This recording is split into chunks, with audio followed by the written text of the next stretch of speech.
세월호 참사 24일째 아직 31명은 시신도 찾지 못했습니다.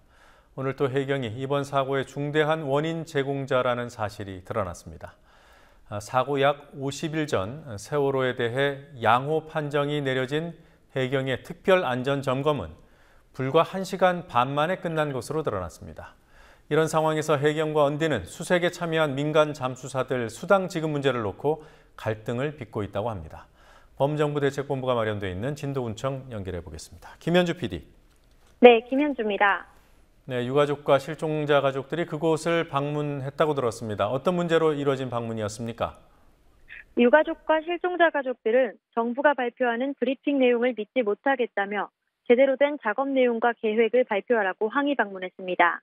내일 잠수사 수십 명을 투입한다고 발표하지만 실제로 몇 명이 물에 들어갔는지, 내려가는 시간을 뺀 실제 작업 시간은 얼마인지, 대기 인력은 있는지 등을 제대로 공개하지 않는다는 것입니다.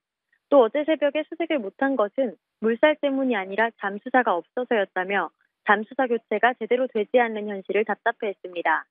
일주일 전 4층 다인실에 장애물이 있어 수색이 어렵다 했지만 지금까지도 같은 말만 반복하고 있다고도 전했습니다.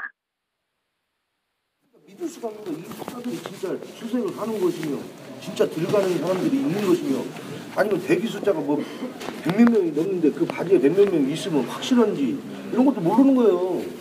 내려가는데 몇 분이 걸리는데 그 수태 물어봤어요. 잠수부들한테도 물어보고 뭘 물어보고 이쪽 관계자분 물어보는데 대답을 안 해줘요.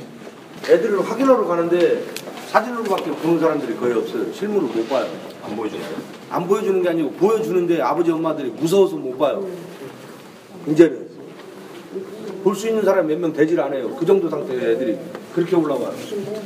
내 새끼 마지막 얼굴을 못 본다니까 무서워서.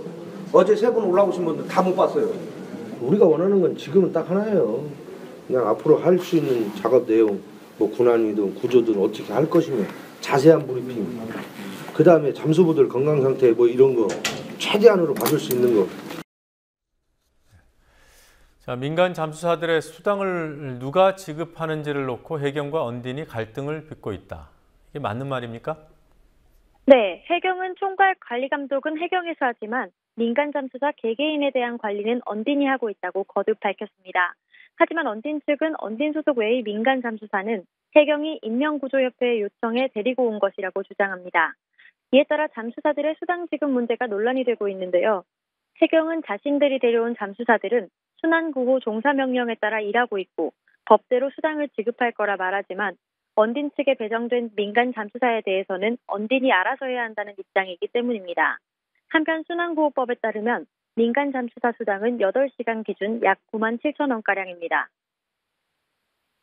두 가지 루트가 있는데 국가에서는 민간 잠수사를 동원해서 직접 관리하는 그 형태가 하나가 있고 다른 한 루트는 민간 업체를 통해서 모집하고 계약을 해서 민간 업체에서 1차적인 관리를 하는 그런 형태가 되어 있고. 자, 세월호 사고 약 50일 전이죠. 해경은 세월호에 대해서 특별 안전점검을 실시했고 양호라는 판정을 내렸습니다. 그런데 점검 결과 이 양호 판정을 내렸던 것들 모두 참사의 원인이 됐더군요. 네, 세월호는 지난 2월 25일 특별 점검 당시 비상훈련, 안전시설, 구명장비 등에 대해 모두 양호 판정을 받았습니다. 양호 판정을 받았던 모든 것이 참사의 원인으로 쏙쏙 드러나고 있기도 합니다. 이 특별 점검에는 인천해경 서모경사, 한국성급, 선박안전기술공단 관계자 등 5명이 투입됐습니다. 이들은 불과 1시간 만에 순수 여객 탑승 정원이 921명인 초대형 여객선에 대한 모든 점검을 끝낸 것으로 확인됐습니다. 걸어다니는 데만 1시간가량 걸린다는 세월호에 대한 안전점검이 1시간 반 만에 끝난 것에 대해 하나마나한 점검이었다는 비판이 제기됩니다. 자, 어제 언딘이 인양을 포기한다는 입장을 확정했다고 보도해드렸습니다. 그럼 정부가 인양업체 다시 선정하는 겁니까? 범정부 사고대책본부 박승기 대변인은 이 경우 정부가 인양업체를 선정할 수는 있다고 전했습니다. 인양에 대한 내부적인 논의도 진행 중이라고 밝혔습니다. 국민TV 취재진이 지속적으로 제기했던 스미트사의 용역 보고서, 인양 관련이 아니냐는 물음에는 수색 구조에 집중하는 것이라면서도 인양에 대한 내용이 없을 거라고 단정짓지 못했습니다. 박 대변인은 현재 수색 방법이 끝날 때까지는 인양 이야기를 할 수 없다고 전했지만 수색 계획은 3차까지만 세워져 있고 데드라인은 오는 15일입니다. 현재의 수색 방법이 끝날 때까지는 일단은 인양 이야기를 할 수 없는 거잖아요. 지금 인양 이야기를 저희들이 하질 않고 있습니다. 그래서 근데 내부적으로 이런저런 검토는 할 수 있겠죠. 선정을 할 수도 있습니다, 정부가. 예. 인양에 대해서 기본적인 시간이 많이 걸리는 일이기 때문에 어쨌든 대비는 하고 있습니다, 조금씩. 네. 자, 오늘 수색 상황 어땠는지 좀 전해주시죠. 네, 어젯밤 4명의 희생자를 수습했지만 오늘 추가로 희생자를 발견하지 못했습니다. 남은 실종자 수는 31명입니다. 사고대책본부는 오전 브리핑에서 혹시 모를 시신 유실에 대비해 어제부터 이틀간 마네킹을 결합한 표류 부위 4개를 투입했다 밝혔지만 사고 발생 24일이 지난 현재 실효성이 있을진 의문입니다. 진도군청에서 국민TV 뉴스 김현주입니다.